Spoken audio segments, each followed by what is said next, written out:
আজকে ছিল আমার এইচএসের থার্ড সেমের রেজাল্ট দেওয়ার দিন।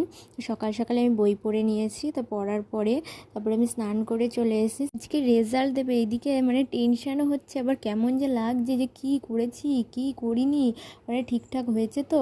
আমি ওএমআর শিটটা ভালোভাবে ফিল আপ করতে পেরেছি তো, তারপরে যে রোল নাম্বার রেজিস্ট্রেশন এসব ঠিকঠাক লিখেছি কিনা, আমার এত টেনশান হচ্ছে কি বলি তোমাদেরকে।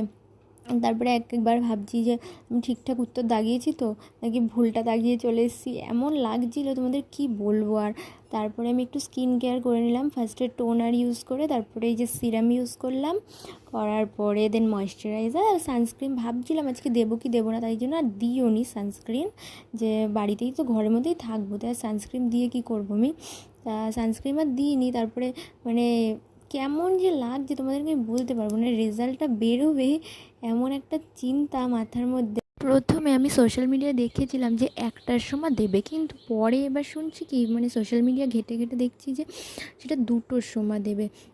তাই জন্য আমি ভাবলাম একবারে স্নান টান করে এসে রেডি হয়ে বসি, তারপরে দেবে এখানে, তখন দেখবো। তো এইদিকে আমি চুল টুল আসছে সব রেডি হয়ে মানে একদমই রেডি হয়ে গেছি যে রেজাল্ট দিলেই আমি সাথে সাথে দেখবো, 2টো বাজবে আমি একদম ওয়েবসাইটে গিয়ে দেখে নেবো যে রেজাল্ট কেমন হয়েছে। এইদিকে মানে 2টো বাজছেই না, আমি তাই জন্য বসে বসে ফোন দেখছি আর এদিকে পানি ফল খাচ্ছিলাম।